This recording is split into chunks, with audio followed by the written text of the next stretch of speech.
People always ask me, they'll say, well, why'd you change the name? I said, well, save Mike Pro and Amplitons to save Lynx. Steve still asking that. That's a great question. We get the name all the time, and no, we are not a Vegas-based organization. It has some proprietary software that can help map the entire land area that we're looking at to basically look and see where the issues may be quicker, faster, and safer. This is the Oil and Gas Contractors Connect podcast with your host, Ryan Ray. Welcome to another edition of the Oil and Gas Contractors Connect podcast. I'm your host, Ryan Ray, as always. Thank you so much for tuning in. If you or someone from your company would like to be on the show, the best way to do that is to reach out to me via LinkedIn.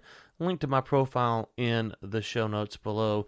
This is the show that you get to connect with folks from upstream, midstream, downstream, all over the industry, and today is going to be no exception. But first, let's thank our sponsor, who is R Square Global.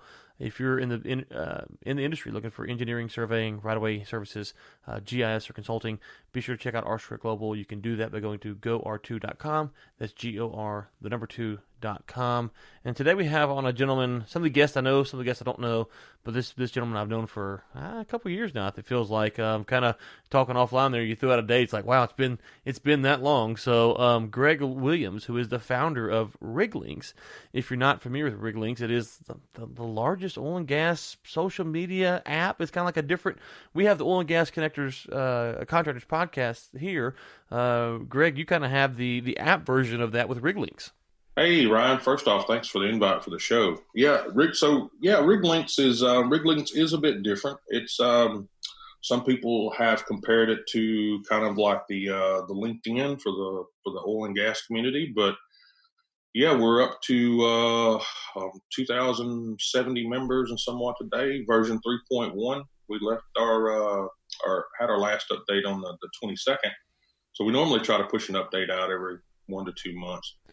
I think the last time we chatted, I was about 4,500 hours of development in. I'm starting to lose track of development hours here, but right. It's been fantastic.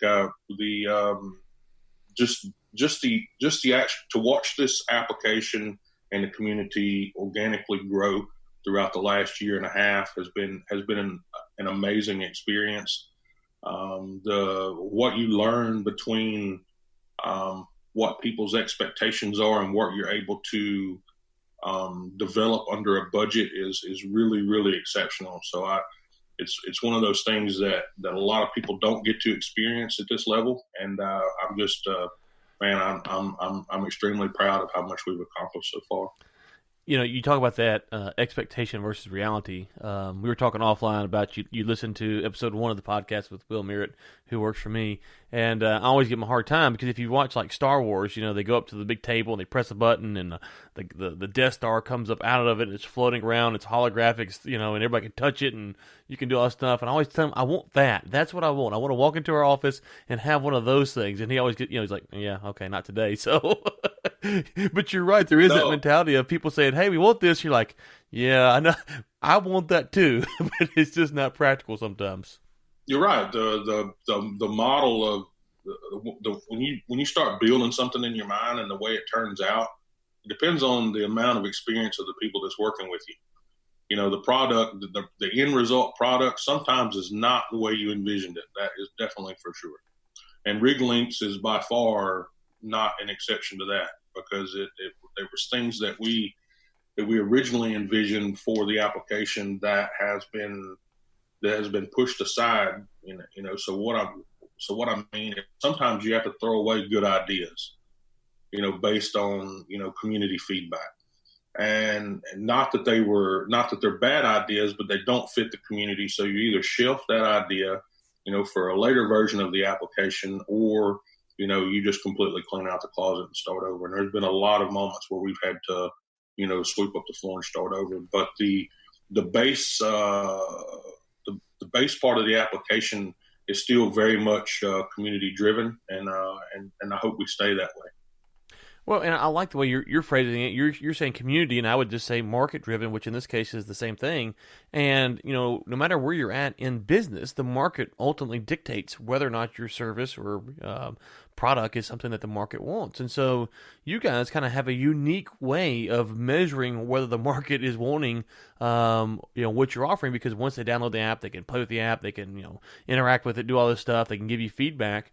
Whereas in maybe more traditional service or products, you kind of have to, get the meeting and then maybe get to do a demo or get to a small project to demo yourself. With you guys, I'm not saying it's easier, but it's probably a little bit different than what you're used to, is saying, well, if you can get someone to download at least, you can kind of get it in their hands and then get that feedback. The one of the hardest things, Ryan, is to stay fluid and dynamic with everything that's changing in social media.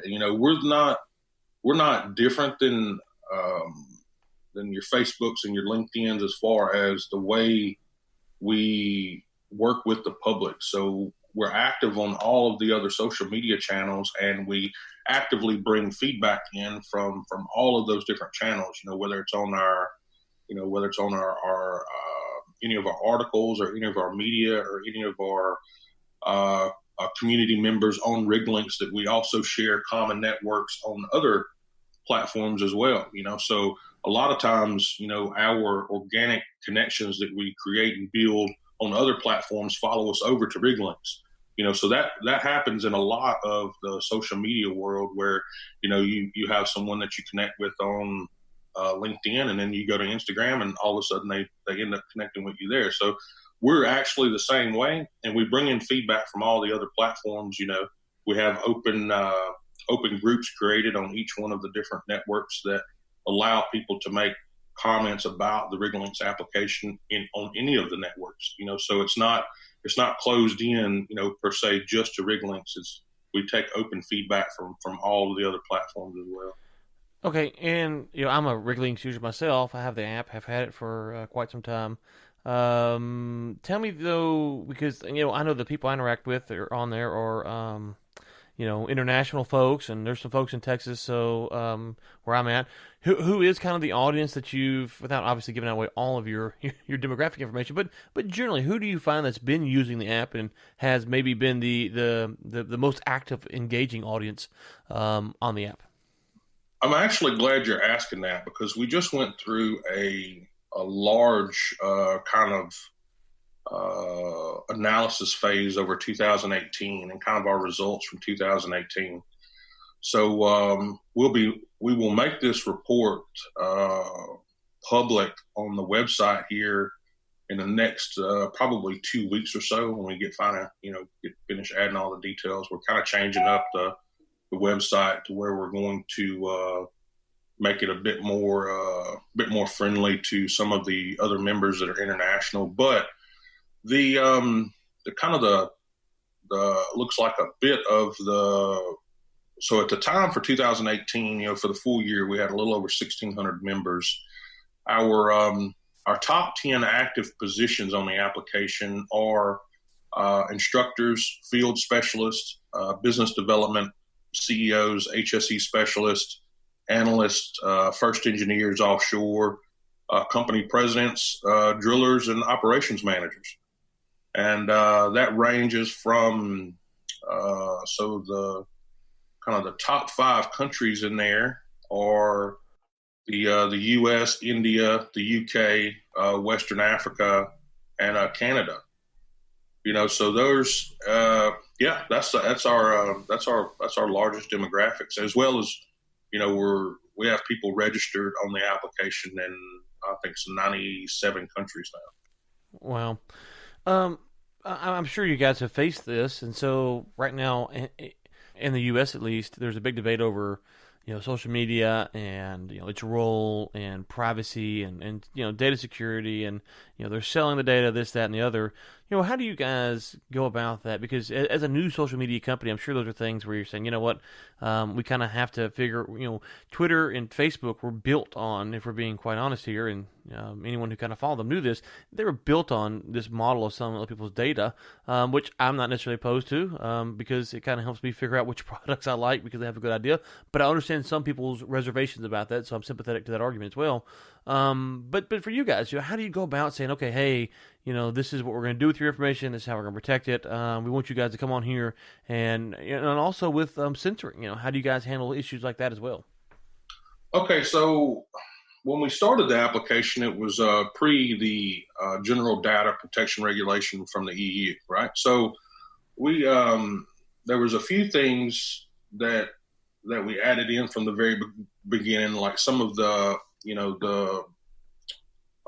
some of the one-to-one functionality with with blocking, and then obviously reporting abuse and things like that. That was available from the beginning, but when the release of the GDPR came out, it made things a bit more formal. So we had to kind of had to kind of rewrite a few of the bit of the coding.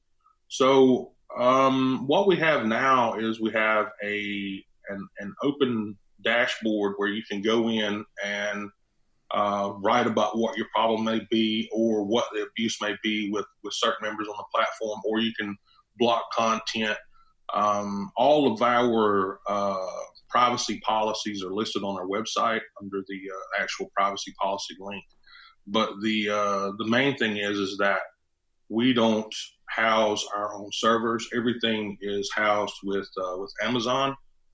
So the data security that Amazon uses, as well as any payment or customer information or like this, none of that resides with us. Everything resides with Amazon and with Stripe. So we follow their lead for privacy as far as data breach and things like that. But for the actual internals of the application and the retention of the data, it's only used for one-to-one connections and connecting you or communicating with you about the actual application. So there's none of that data is being given to anyone else outside of the application or the administrators of the application.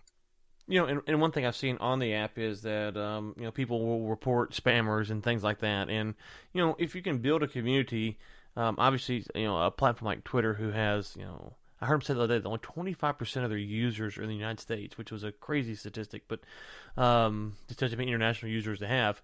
But when you get to that kind of scale, you can't really have a community anymore. It's more of just a like go into a mall. But you guys kind of have a community where you can kind of police it on some level. No, that's absolutely correct. But the thing that Riglynx is really good about right now, which we will be changing in the future, obviously, as the platform grows, but most of these people that are on the application they do know a large percentage of the people that's there, so they bring additional connections with them. So I would say the founding 50 of the application, or the first 50 members of the application, I believe yourself as well as Kristen with Old Country Media, you guys were in there first. So your connections globally with people around the world helps monitor for things that are being abused also. So there's an underlying thing with Riglynx that the oil and gas has always been built on, for 120 years, is that we still actively work together as a team to accomplish problems and fix things. So the community here is much, much different than your LinkedIn communities, your Twitter, your Instagram. It's still very much like pulling up a chair at your house and just having dinner with your family. That's exactly what Riglynx is. So the feedback that we get is we treat all of our members like family, and the feedback that we get, we actively pursue changes or requirements or things that we feel that the community needs. So that's the largest thing with Riglynx, as well as being able to contact us directly.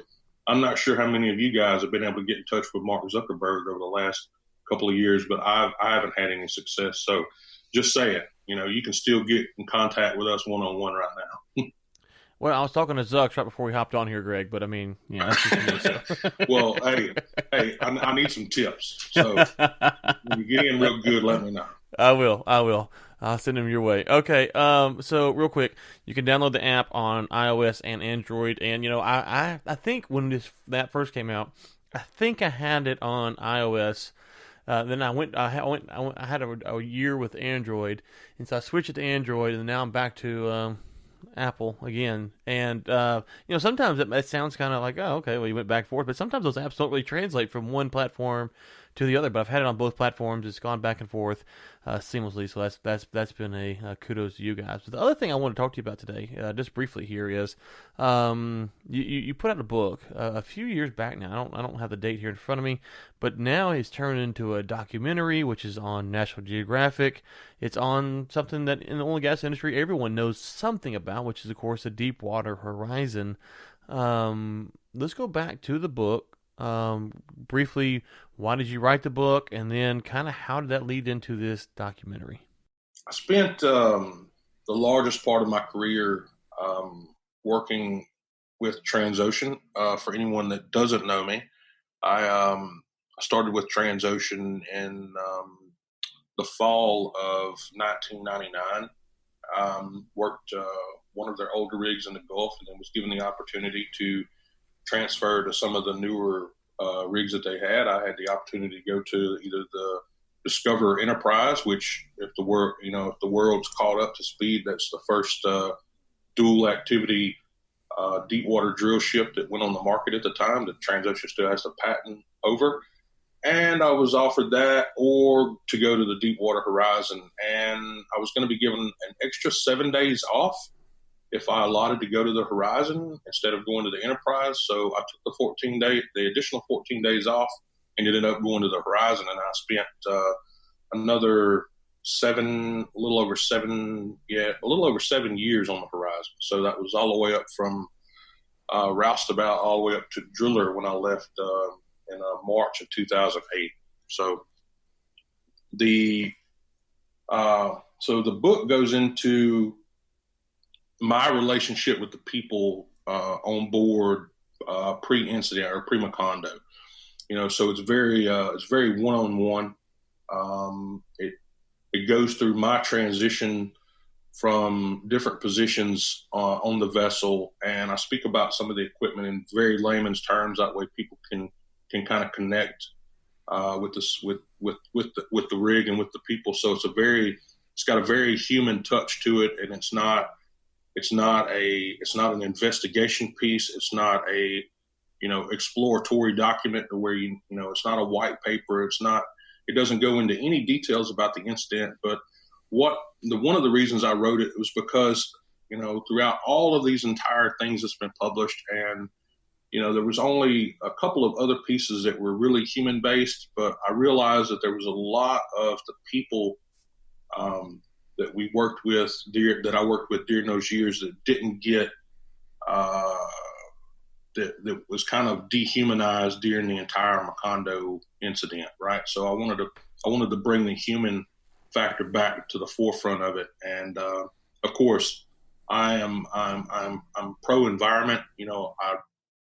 I practice the same things that everybody else practices now. The protection and environment is on the very top of my list, but we have to remember that it's a moral strategy that the oil and gas, the world that we live in right now, and there's nothing more moral than the loss of human life. So when you dehumanize a situation like that and put the environment at the forefront, it really breaks down the human side of it. So I was just bringing that back. So it walks through, all the different positions I was in, and then it goes kind of into depth about the actual relationships I had with 8 of the guys that we lost during the incident. You are right. The human life aspect also often gets overlooked in tragedies, especially when it pertains to the oil and gas, And so, right now we are recording. This will be released, later than the recording date, obviously. But we're recording it, and there was just a plane crash, which was very tragic in Ethiopia, and I think 130 something people, 40 something people, whatever it is, lost their lives. Yeah, it's very sad, terrible. And quite in a plane crash tragedy, it really shifts from the people died to planes and safety and stuff like that. And I'm not saying that the discussion shouldn't happen, but you do see that sometimes we just kind of skim over the fact that there's families all over the world right now who are suffering, just like there were with Deepwater Horizon. And there's a powerful photo, Ryan, of the actual president of Ethiopian Airlines standing in the middle of that wreckage. Mm-hmm. Mm-hmm. And I don't know how many presidents of many airline companies would be directly, photographed in the middle of that flight wreckage. But for me, that shows, the loyalty that he has to finding out, what happened. Right. You don't get that in a lot of places. Right. No. Agreed. But as you mentioned, oftentimes we kind of focus on the ancillary issues, if you will, and the loss of human life, the impact of human life, kind of gets overlooked. And with Deepwater Horizon, certainly after a few weeks, that was definitely the case with potential environmental impact. And I'm like you, I'm not trying to not want to destroy the environment, but it has to have its proper place. One thing I like to say is if you want to protect the environment so much, that's fine. Just go live outside. I live in Texas, man. Go live out here in July and August without air conditioner, and then tell me how friendly the environment it is to you, because the environment's here to kick your butt if you ain't careful. That's exactly right. And as you brought up earlier, once I put the book out, the book had been out. It's been out. I think we released it. It was in September of 2017. So about 6 months after the book was released. And in fact, you're one of the guys that picked up a copy not far behind that. Mm-hmm. And there was a group called 1895 Films that contacted me. They're out of I think Casablanca, California, and they were wanting to do a bit of development work, and was wanting access to some of my resources that I used to write the book. A lot of the things that were in the book were just directly from memory. A lot of the stats that we put in there obviously come from the EIA, right? So everyone knows that. But the largest part of the human aspect has to come from memory. So they were wanting access to a lot of that, and so there was a mutual friendship built with 1895 Films, and they kept me on, throughout the duration. And that documentary aired on, I think it was February the 17th on National Geographic at 9 p.m. Central Time. And the documentary, or the short film there, so without the commercials and whatnot, it's like 46 minutes. Mm-hmm. But initially we started on a different storyline from the very beginning, but as it transitioned along, the available footage, because what 1895 and Mr. Jennings does is they use real life footage. They use real life moments in history, whether it's news personnel or aerial footage. They don't record any new footage other than supplement B-roll pieces or things like that. So everything they use is authentic. So that's all the audio, that's all the video. They used a lot of the courtroom audio that was during the investigation. So it puts Macondo in a completely different perspective whenever you're hearing it from the mouths of the people that were involved in, getting people off the rig, getting people in the lifeboats and in the life rafts, and getting them to shore, and then the things that are happening with the Coast Guard during that time, the things that are happening with salvage and wreckage. There's a lot goes on during that 45 minutes that is truly amazing to watch it play out, right? So it's still very heart-wrenching for me to watch. Every rough footage that I got. So I reviewed probably about 6 rough edits of the final documentary before it went live, but every single one of those had me in tears before they went. So it's something that I don't want to relive, and I hope that no one in this world has to live through any incident like that. But it does show you what these people, these men and these women, sacrifice every day going to work, in our industry. So not only that, the impact on the coastline, and through that'll be felt with the different industries as well, especially with tourism.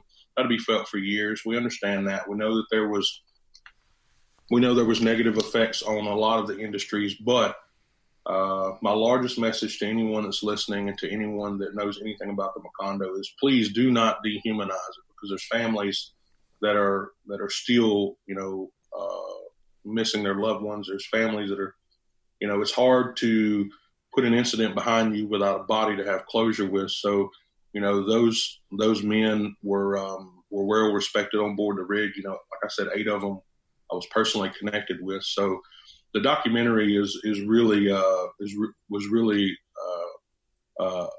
given back to the people and not so much the Macondo incident as a whole. So. Okay, and we will link to that in the show notes. You can actually watch it online now, so we have a link to that. It's on National Geographic Deepwater Horizon. So we'll link to that in the show notes so people can check it out. We'll also link to the book. So the documentary is called Deepwater Horizon in Their Own Words is the film, and then the book is Deepwater Horizon in the Moment. And obviously we'll link to rig links for iOS and Android in the show notes as well. Greg, first off, thank you for your time today. You're a very busy man. I appreciate it.